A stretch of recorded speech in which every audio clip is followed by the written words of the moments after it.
Hello, everyone. Welcome to the daily recap from ACR 2025 in Chicago. This is the day three recap. This is day three at ACR 2025, Hump Day. It's the last day of full posters, full presentations, full exhibit floor with all the bad coffee. This year they had pizza and cookies and popcorn and snacks. It was kind of good. So maybe we should do a snack report from the convention floor. But I'm not sure the audience would enjoy that. So instead, we'll cover our favorite abstracts from this third day at ACR. I'm Jack Cush, Dallas, Texas. I'll have everyone introduce themselves. Dr. Reyes. Hi, I'm Sheila Reyes, and I'm from the Philippines, and I'm joining live here in Chicago Yeah. for coverage. Mike Putman. Hi, Mike Putman from the Medical College of Wisconsin. Also here in Chicago, still at the McCormick Place. And Bella. Hi, this is Bella Mehta. I'm from New York and happy to go over some of these exciting abstracts. Yeah, we've got it was an interesting day. It began with I think, a strong plenary session. And I think that's where we're going to begin is that what you're going to cover, Dr. Reyes, as your first one? Yes, so I'll start with that since that's also the first session that was covered this morning. So I'm going to talk about abstract, that's abstract 1722. It's entitled Defining Safe Hydroxychloroquine Blood Levels by the group of Dr. Shivani. And the primary objective was of their study was to validate the upper threshold for therapeutic hydroxychloroquine blood level monitoring. And the second objective was to identify kidney function thresholds associated with potentially toxic hydroxychloroquine blood levels. So they pulled data from three large SLE cohorts from the SLIC, Wisconsin, and three French studies. And then baseline levels of hydroxychloroquine, either from serum or blood, were taken, and that was studied too. And so the results show that they had a pretty big population. So 1,842 patients were studied. 4.4% developed toxicity, majority of which was retinopathies from hydroxychloroquine. And what they found is that for levels more than 1,150 nanogram per ml, this was a super therapeutic threshold, and there was really no added therapeutic benefit with potential for more toxicity. And less than that would mean increase in flares. So, um, and also in terms of kidney function thresholds, they found that for CKD patients stage 3 and above, they had twice higher odds of super therapeutic levels of hydroxychloroquine. And that was even despite weight-based dosing of less than 5 milligram per kilogram. So I think again, it validates some of the previous findings regarding the uh, toxicity thresholds of hydroxychloroquine. And I guess it tells us, the importance of trying to find a way to include this in practice and monitoring therapeutic blood levels as well as toxicity levels. And I think I got curious or interested more with that of the CKD because honestly, I don't necessarily adjust hydroxychloroquine that much. So I guess with these findings, which we should be watching out more in terms of monitoring hydroxychloroquine levels. Yeah. So I think this falls under you don't know what you don't know. And, monitoring makes a lot of sense here. Bella, what's your take on this data? I don't know. I feel like this hydroxychloroquine has gone like a pendulum. First they said don't give too much. Now they're saying uh, don't give too less. I mean the 5 milligram threshold. Now to monitor, like how often to monitor. Um, I understand. I mean, I think we're all going at a very small range. Most patients we're doing fine with. And patients are getting scared and physicians are getting scared. So let's come up with one thing that we can go with. But I think they were black and white about the numbers, Yeah. less than 750, no good, more than 1150, no good, and be in between. Mike, what's your take? Yeah, this is a funny one where I feel like we went to the same plenary and we had totally opposite takes on it. I I have been very frustrated by Oh, the oh, Mike, tapering of wait, hydroxychloroquine Mike, that's been going on. Michael, you're going in and out, internet wise. So, Can you hear me? yeah, let's start one more time, or maybe move. I'm I gonna see call in. I had good internet the whole time here. You could, why don't you call in, and use, you can stay on the video, but you call in, and we'll use that when you do your next report. I think I was gonna go, maybe where you were gonna go in that, there's a strong Is my recommend. internet good now? It's kind of jumpy, and choppy. So, Kind of jumpy. yeah, I the apologize. internet I thought I is. had good internet here. Yeah, let's if you could call into that might make all right, so there you are on the call. So Recording in progress. yeah, mute your screen, your video screen, and then use there you go. So we got two Mike Putmans on this video feed. That's twice the trouble. All right. Yeah. Go right ahead.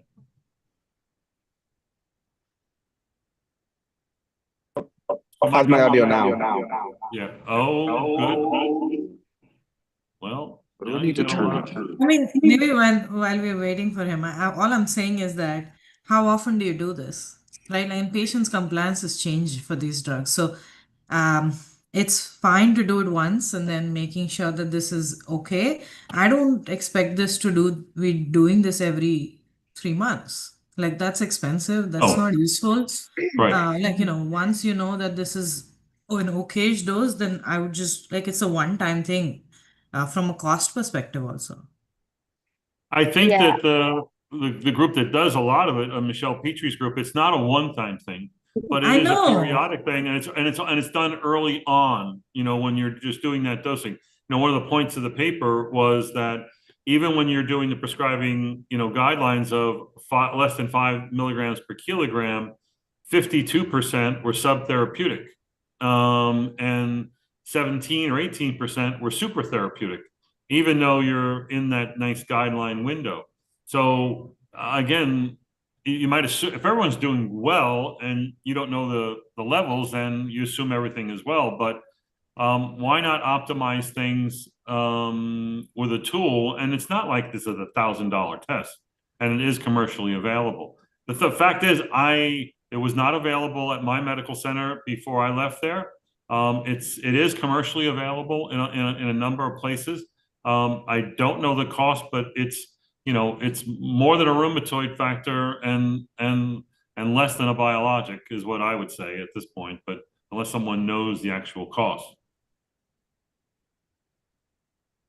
Mike, why don't you give it a try for a comment? Yeah, it's funny. This is one of those abstracts where we each went to the same session and we had totally opposite impressions from it.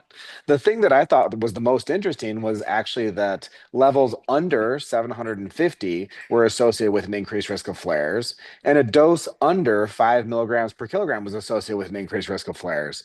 And for me, that's just the most important thing. Hydroxychloroquine retinopathy is rare. It happens about 10% of people over 10 years, and it's completely preventable from a morbidity perspective. The eye doctors see it, you stop the drug. Very few people actually develop long-term issues with it. And so from my perspective, I am much more scared of lupus flares. And my take home from it was that I want to get people up to 1150, I actually want to go the other way on it. And my preference from seeing the abstract would be to err on the high side. And I think that was that's kind of what I learned a few years ago. I remember the first report on this at Madrid in EULAR over 5 years ago, maybe 6 years ago. It was pre-COVID when Michelle presented this. All right, let's move on. Bella, why don't you give us your first one? So I went to this session with SJI guidelines. These guidelines were updated from 2021 to 2025. A lot of has changed in systemic JIA. Specifically, they're trying to give recommendations on drugs, which ones to use. So patients with MAS and without MAS is the big two brackets that they sort these patients in, and those without MAS. I think they're saying go with any IL-1 or IL-6, no real preference. Try not to do a lot of glucocorticoids. Of course, those with the MAS, you have to add glucocorticoids. But overall, I think the guidelines were trying to minimize steroids. As with all our guidelines. But the other things that they were not recommended were NSAIDs up front, glucocorticoids and up front, or even initial oral DMARDs. Also for patients, after taking care of the initial phase for subsequent therapy, either try, they were preferring biologic DMARDs or JAKs instead of some of the other ones. And again, they were preferring IL-1 or IL-6 agents compared to JAK inhibitors. And sort of for persistent MAS, they did add imapelumab for MAS, and I think it does work well. So it's good that they added it. And then sort of the big takeaway for this guidelines was that all patients, they are recommending screening for lung disease because that's a big problem in the pediatric population, not as much in the adults, but screening probably might be a good thing. It's not really put in practice as of now for adults at least, but it's now there's a strong guideline recommendation. And then the last thing they said is for clinically inactive disease. I like that they want to say, hey, strongly recommend decreasing glucocorticoids, which we all do, but also conditionally recommend sort of tapering or going down on biologic DMARDs. Again, we'll see what the data is, but if it's monophasic or something, it probably does make sense. So I think they from 9 to 15, the guidelines, they have expanded. They're trying to go in depth. But again, all of this is mostly on recommendations, not huge evidence for a lot of the recommendations, but I think it's an important one to talk about. So the only strong recommendation is this recommendation that they have already had, which is first line treatment is an IL-6 or an IL-1 inhibitor. That was already out there. That's in EULAR, and that is a recommendation. And then they throw the curve at you about don't use nonsteroidals. Actually, that's very old ways of thinking about this, and that's fine. It really doesn't work. Although most people aren't using it. Yeah. Well, it used to be 60% of the therapy and whatnot. But the idea of not using steroids is, first off, that's conditional. I'm sorry, everybody with stills that ends up in the hospital is going to get steroids, but they're going to, theoretically, they're going to get parenteral. And if you're sticking with, liberal use of parenteral in the early phases, then they can go home not on parenteral and not on oral if they're on a biologic that is as effective as we think IL-1 and IL-6 is. So I think that makes sense. But the algorithm that I think that Susan Chenoy presented was you get an IL-1 or an IL-6. If you're not doing one, you get the other one you didn't get. And then after that, you're going to get a JAK. And then after that, if you've got, joint stuff, you use joint DMARDs or joint biologics in the mix. But yes, they want you to stay away from steroids. The other thing about these guidelines was that these were an update to both the 2019 and 2022 JIA treatment guidelines. So they also had guidelines on treatment of polyarticular, oligoarticular, enthesitis-related disease, new on dactylitis, and new comments on what they call deselection, that you could start to withdraw therapies, which seems reasonable, especially with stills. I don't know how reasonable it is when you have polyarticular JIA, but so I like some of the things that they said. I think I have as usual, concern about a lot of this being expert opinion and conditional recommendation. Any other comments on this? My one cautionary note on this disease area is that I think we extrapolate a lot from the child side onto the adult side, and I'm really cautious about that. I think they're somewhat different diseases. I think on the adult side, a lot more of it is triggered by some other underlying autoimmune disease, and there's a lot more malignancy. And so I think that often on the adult side we take our cues from the kiddos, but I think that it's qualitatively different, and we have to be Oh, Mike, you have to careful. mute yourself. Don't know what that was about. Yeah, yeah, but I guess some things are different, but a lot of things, at least in stills, can be extrapolated. Like there is some level of evidence, but yeah, I But think the FDA obviously considers them the same, and the nomenclature is it's Still's disease. And the only differences are, in my opinion, the prodromal sore throat is 70% of adults and uncommonly seen up to 15% of kids. Everything else looks the same except this issue, as Bella points out, about lung disease. And they're carrying that banner, and they want to look for lung disease. And I don't know, they didn't say how, so you're going to get a chest CT or an MR on everyone with stills. Again, I treated, I don't know, over 200 patients with stills and seen over 500 consults. I have 3 great cases of bad lung disease in Still's disease. And I'm very tuned into what they're doing, and they get a lot of pleuropulmonary manifestations to begin with. So I think we in the adult world are aware of this. However, I don't know that that recommendation is going to carry through. We need to move on. Mike, what's your big one? Yeah, my big one was the great debate. I really enjoyed the great debate this year. It was between Wolfgang Schmidt and Tanaz Kermani. So pretty expert people in the field, and they covered a lot of ground that I thought was interesting. Wolfgang always puts on a good show. He established that ultrasound is available. It is fun to do as a rheumatologist. You can get a lot of information that you can't get from a biopsy, such as axillary involvement, and then you can use it to track over time. So what was tell the audience what the great debate was. Oh, it was about ultrasound. Oh my God. Off my game. It's about ultrasound or biopsy and giant cellulitis. Sorry. I jumped right ahead. Yeah, Right. yeah. Ultrasound or biopsy and giant cellulitis. And they covered a lot of great ground. The argument was really around a couple of things. One is how good ultrasound is at finding GCA and being confident about it. The pro ultrasound for giant cellulitis diagnosis side of it said, hey, ultrasound is 100%. We find it in the axilla. You can't do that in the temporal arteries. It is easy. It is available. Patients love it. It's fun for the rheumatologist. And then the other side said, ultrasound misses a lot. The specificity for a biopsy is nearly 100%. And, if you compare ultrasound to that, you wind up missing a fair amount. And that the biopsy winds up giving you other important information. And then most importantly, there's just not a lot of centers in the United States that can do ultrasound to a sufficient quality for compared to what they're doing in Europe. Wolfgang was sharing his cohorts of over 500 people that he'd done ultrasounds on, and there's very few people in the U.S. who have done anything like that at all.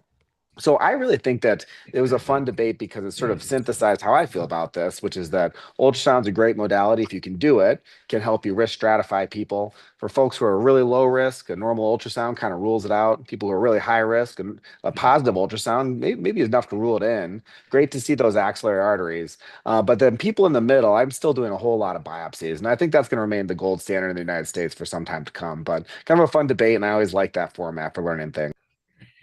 I think that the idea on this is that not that everyone's going to change their practices right away, because there are technical limitations to not having great ultrasonographers that do a lot of this and are good at this.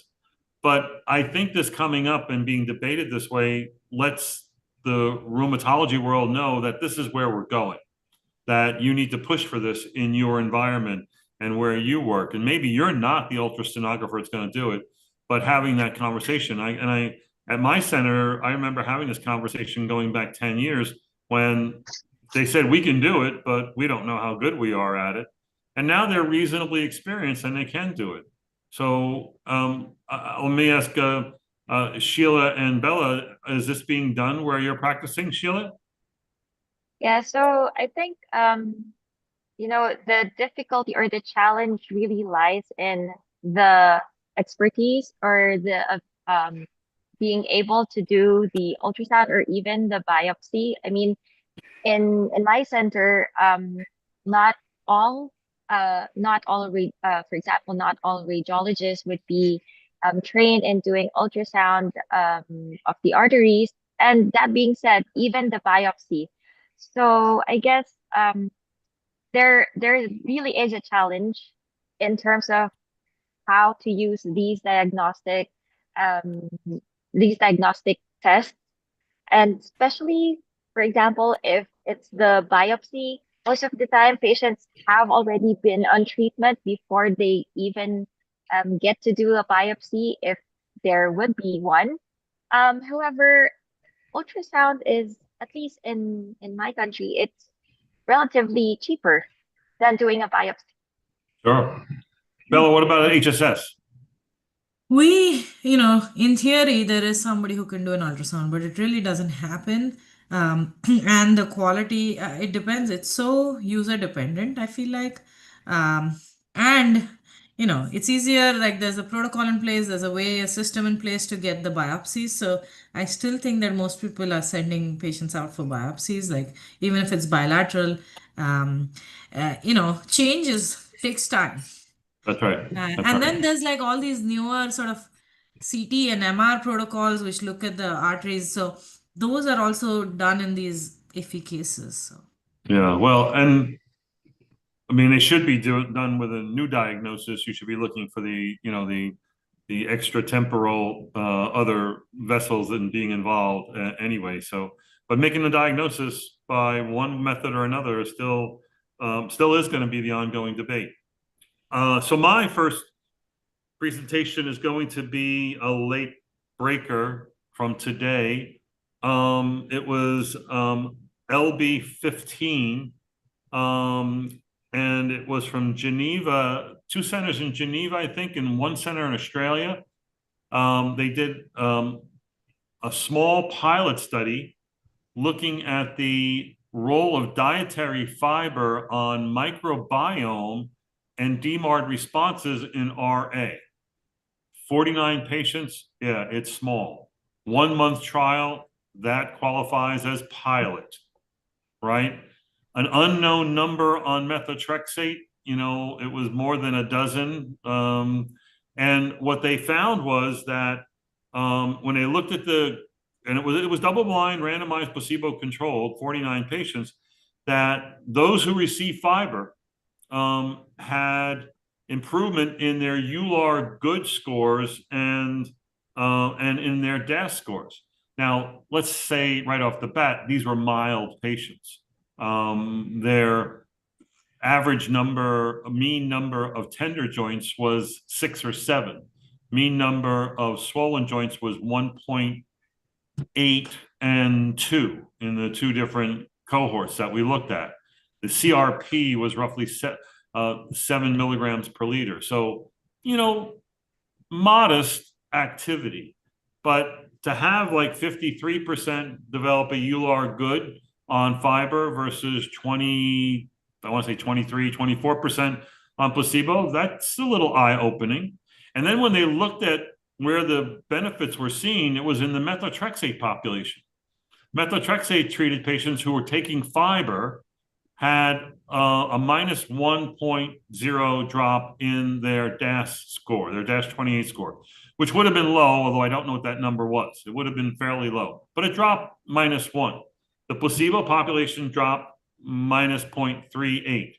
The numbers here are too small to be significant, but it still is an interesting concept. Now, they have a comparator group of like 6 patients on other DMARDs, mainly sulfasalazine or leflunomide, where they showed that being on, again, the fiber didn't change their clinical outcomes. If anything, they got a little worse, and the same thing for the placebo.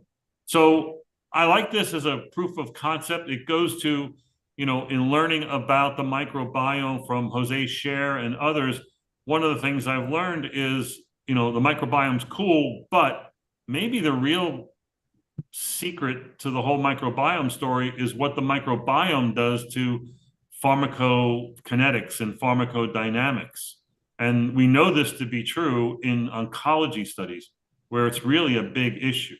And they're looking for tie-ins, as to how we do it, and why not start with methotrexate. So anyway, the authors of this, who are great in their presentation and fending their choices at the poster side, are embarking now on a larger 100-patient trial. Bella, what do you think? I think this is, this is something, diet trials are hard to do, right? I don't know if it's because of the drug and the fiber itself or fiber itself doing this. I mean, oncology is big on it right now. Like the recent oncology conferences are like, they have like separate sessions on these fiber stuff. And they are showing like improved outcomes, survival even, just by changing the fiber content in the diet. So I don't know if it's completely related to methotrexate or it's just, you eat fiber and you're just overall healthy and your glycemic control is better. I'm not quite sure. But again, if you look at the graphic, the placebo methotrexate group is here.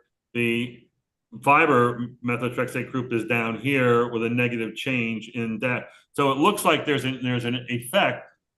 Again, about 12 patients, maybe up to 20 patients in each group there with methotrexate, half on fiber, half on. And the fiber they use is inulin, 12 grams a day, which is often used in other fiber trials and in IBD and GI trials. So again, I don't think this is proof of anything other than, a head scratcher, and let's do this in a big, more solid clinical trial way. Mike, what do you think methodologically about this kind of stuff? You echoed my thoughts exactly. Things like this rarely translate when you get them bigger. You expect that delta to probably narrow a little bit. The flip side is that, I spend a lot of time recommending healthy diets to my patients, and I'm already trying to encourage them to eat fiber. So this does kind of make me feel good about that. So I'm gonna take the win while disbelieving the data, if that makes sense. No, I think there's no harm in running with this right at this point. So very good. All right, we're going to do one more round. Sheila, do you have a quick one? Okay, so my quick one is abstract 2634, where they looked into sex differences in medication discontinuation in patients with axSpA, and data was from the RISE registry. And basically, what they saw, so patients were on either TNF, JAK inhibitors, or IL-17 inhibitors, and the results show that women had higher discontinuation risks for TNF inhibitors, but there was really no statistical difference between those taking IL-17 or JAK inhibitors. And I guess the main message here is that it reinforces the evidence that gender differences do exist in axSpA, and not just in clinical manifestations, but also treatment response. And so that should help us guide our treatment options and individualized treatment. Yeah, it's obviously a big issue that needs more research, but this certainly helps. Bella, go ahead with yours. So this is abstract 2587 and 88. Basically, these were the dissolved trials and data from that in gout. Mainly chronic gouty arthritis were the inclusion criteria, and they did administer NAS, which is nano-encapsulated sirolimus, plus pegadricase. Again, this is something that they give for every month essentially, and they basically presented data on only patients who were completers, so patients who at least took 6 doses of this. A lot of the patients dropped out, but they never gave us what numbers dropped out. But this was 3 arms: placebo, low dose sirolimus, and then high dose sirolimus, the nano encapsulated one. So again, double blind, placebo, randomized phase 3. And seems like it did do a great job even at low and high doses, but I guess the number of flares were low. Overall, VAS or pain, and tender swollen joints, all of them were low. The side effects pretty much were similar to what other pegylated uricases have out there. I think it's important to know that they didn't present like an intention to treat numbers. They just presented completion analysis. But I think it's a good option to have. We'll see. We need some more data coming up. I like the technology. I like the advance. I dislike a completer analysis. Why did they? I would have been unmerciful about that. But why did they do that? I If you think don't, a lot of patients, you need to have uric acid lower than 2 when you're on these pegylated ones. And a lot of patients did not meet that criteria, so they had to stop essentially. And they didn't even present the data of patients who probably took it for 3 months and how did they do. They just gave us the completion of analysis. I mean, it looks great. I mean, but I think in a way, any RCT, if you just look at the completers, you'll feel great about it, right? oh, I really, really look great right now on camera on this video. But, there's lighting, there's makeup, there's a team of people behind me that are trying to make this look good. You saw me earlier. I don't look this good in real life. So I don't know. I worry about this kind of presentation. All I right, think it's let's an let's option for pegylated stuff. That's all. well, We'll see. We need more data. right, and they're going to have to put out more data. Mike, what's your last hit? My last quick hit is a yesterday and today one. This is abstract 2278. They shared some longer term data from Reset RA, which was a study of vagal nerve stimulation for rheumatoid arthritis. So the idea of this is they implant a little zapper in your neck by the vagus nerve. It zaps you, and then via some kind of reflex, it improves your RA dramatically. But in the study itself, the data was relatively mediocre. Only about 35% of people met an ACR 20, which is not a very high bar, so kind of disappointing. And something about giving people a therapy that zaps them in the neck just feels to me like you're harnessing the placebo effect. Now, I actually dropped by the booth today and I said, "Hey guys, is this all placebo?" And they made an interesting observation, which is they surveyed the people who got the treatment, and then they also had a sham group where the treatment wasn't turned on, and they surveyed them to ask, "Hey, do you guess which group you're in?" And they're going to present that data soon, where we get to find out how many people guessed which group they're in. And I think this is really exciting. Unblinding is a big problem in trials, and we never do this kind of thing where we just try to figure out how much it happened. And I'm genuinely, I went from being kind of blasé about this to genuinely excited to see how that particular part of it plays out, even though I'm overall pretty skeptical of vagal nerve stimulation.